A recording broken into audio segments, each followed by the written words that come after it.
কে enterprise আমি ইয়াতে electrical আৰু প্লাম্বিং একাডেমীত আহিছোঁ ক'ত এইখন দমদমা কুলহাটী ছাত্ৰশালী বুলি কয়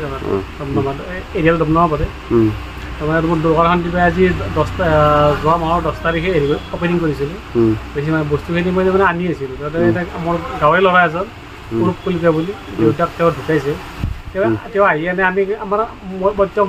দোকান ৰখা নাই তেওঁ কিন্তু এনেই আহি থাকে আহি পেলাই সেইদিনা সেনেকৈ সদায় অহা যোৱা কৰি থাকে আহি যায় কৰি থাকে কিন্তু হঠাৎ 30 তাৰিখে মই নহয় আমাৰ কমিছে আছিল তেওঁ তাৰমানে হাতলৈকে ধৰিলে তেওঁ তাৰ 1 কুইণ্টাল চুৰ কৰি আছিল তাৰপৰা তাৰ চুৰ কৰাৰ পিছত আমি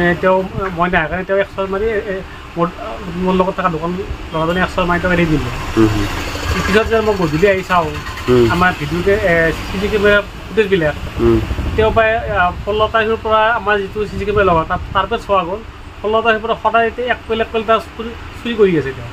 22 তাৰিখে বেছিকৈ চুৰ কৰিছে প্ৰায় 3বাৰমান চুৰ কৰিছে 22 তাৰিখে তাৰপিছত 30 তাৰিখে আকৌ গধূলি মই তেওঁক পৰাস্ত কৰিলোঁ আৰক্ষীক এজাহাৰ দিছেনে আৰক্ষীক এজাহাৰ দিলোঁ তেওঁক মই নিজে সমজাই দি আছিলোঁ কিন্তু এতিয়ালৈ কোনো একো ব্যৱস্থা পোৱা নাই যিখিনি চুৰি সামগ্ৰী উদ্ধাৰ হৈছে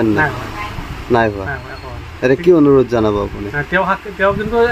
চোৰজনে স্বীকাৰোক্তি কৰিছিল তেওঁ তাৰখিনি নি পেলাই ক'ত দিছিল সেইটোও কৈছিল কিন্তু মই এতিয়ালৈ একো পোৱা নাই কোনো ব্যৱস্থা লোৱা নাই একো ব্যৱস্থা লোৱা নাই মোৰ খালি এইটো অনুৰোধ যে যিখিনি চুৰি হোৱা সামগ্ৰী উদ্ধাৰ কৰি দিয়ে